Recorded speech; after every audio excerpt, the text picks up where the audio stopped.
افریقہ کے قلب میں ایک ایسا ملک موجود ہے جو دنیا کے نقشے پر نسبتاً نیا ہے، لیکن اس کی ثقافت، روایات، قدرتی حسن اور لوگوں کی زندگی انتہائی منفرد اور دلچسپ ہے۔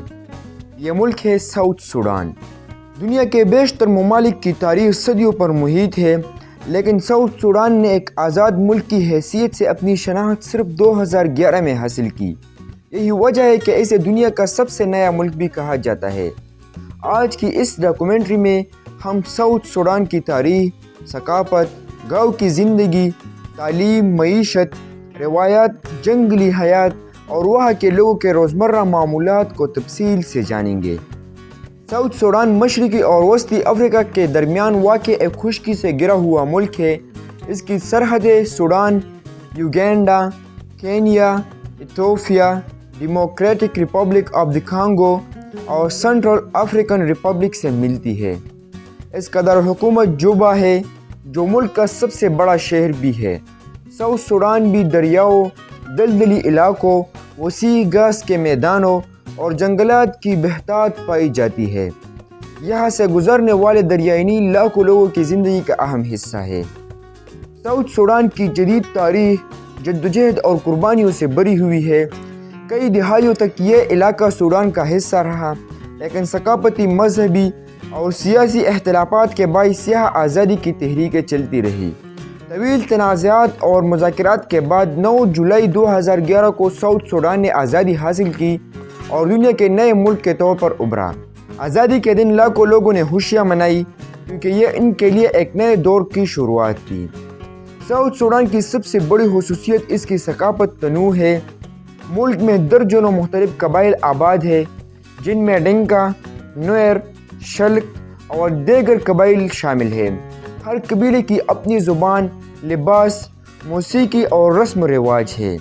یہاں کے لوگ اپنی ثقافتی شناخت پر فخر کرتے ہیں۔ روایتی رقص، گیت اور قبائلی تقریبات آج بھی روزمرہ زندگی کا اہم حصہ ہے۔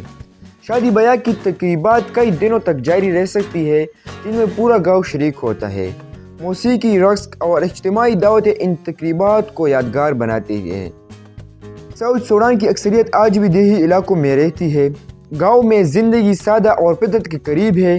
لوگ صبح سورج نکلنے کے ساتھ اپنے کاموں کا آغاز کرتے ہیں۔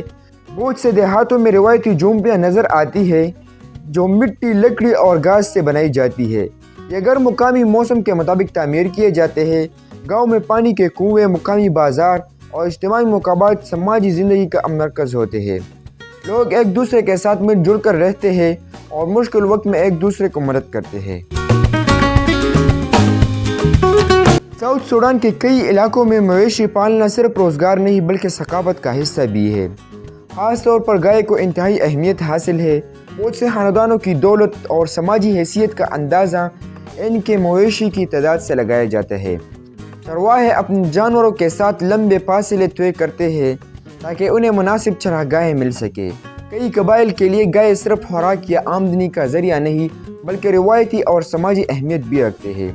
اگرچہ مویشی پالنا اہم ہے، لیکن زراعت بھی لاکھوں لوگوں کی زندگی کا حصہ ہے۔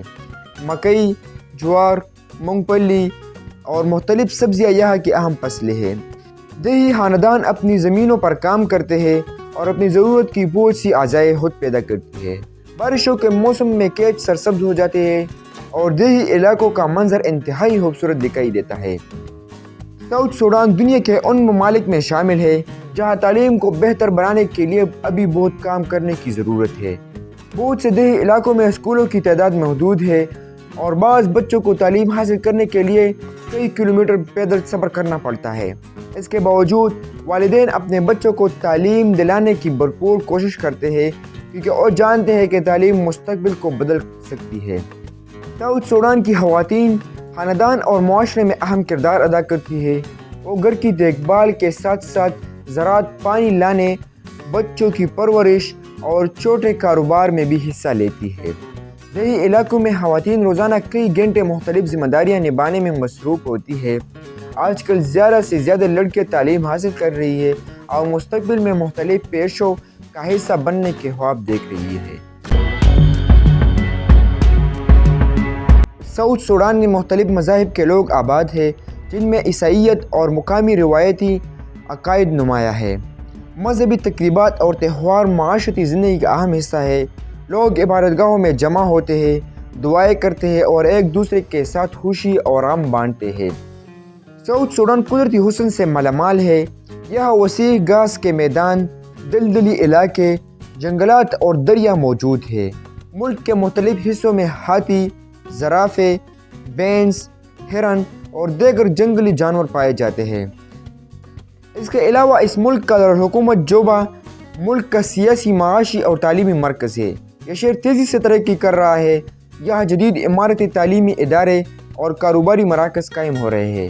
دیہی علاقوں سے بہت سے لوگ بہتر مواقع کی تلاش میں جوبا کا رخ کرتے ہیں۔ ساؤتھ سوڈان کی آبادی کا بڑا حصہ نوجوانوں پر مشتمل ہے۔ یہ نوجوان بہتر تعلیم، روزگار اور ترقی کے خواب دیکھتے ہیں۔ آزادی کے بعد ساؤتھ سوڈان کو کئی چیلنجز کا سامنا کرنا پڑا، جس میں معاشی مسائل، بنیادی سہولیات کی کمی اور ترقیاتی مشکلات شامل ہیں۔ لیکن اس کے باوجود یہاں کے لوگ امید نہیں چھوڑتے اور محنت، تعلیم اور اتحاد کے ذریعے بہتر مستقبل کی تعلیم کے لیے کوشاں ہے۔ یہی امید اور عزم اس ملک کی بڑی طاقت ہے۔ ساؤتھ سوڈان دنیا کا سب سے نیا ملک ہے، لیکن اس کی ثقافت، روایات اور انسانی جذبہ انتہائی قدیم اور مضبوط ہے۔ یہ ایک ایسی سرزمین ہے جہاں فطرت، ثقافت اور سادگی آج بھی اپنی اصل شکل میں موجود ہے۔ یہاں کے لوگ چرواہے، کسان، روایتی رقص، جنگلی حیات اور مختلف لوگ ایک منفرد دنیا پیش کرتے ہیں۔ ساؤتھ سوڈان ہمیں یہ سبق سکھاتا ہے کہ مشکلات کے باوجود امید، محنت اور عزم کے ذریعے مستقبل کو بہتر بنایا جا سکتا ہے۔ اگر آپ کو یہ ڈاکومنٹری پسند آئی ہو تو ویڈیو کو لائک کریں، چینل کو سبسکرائب کریں اور کمنٹس میں بتائیں کہ اگلی ڈاکومنٹری آپ کس ملک کے بارے میں دیکھنا چاہتے ہیں۔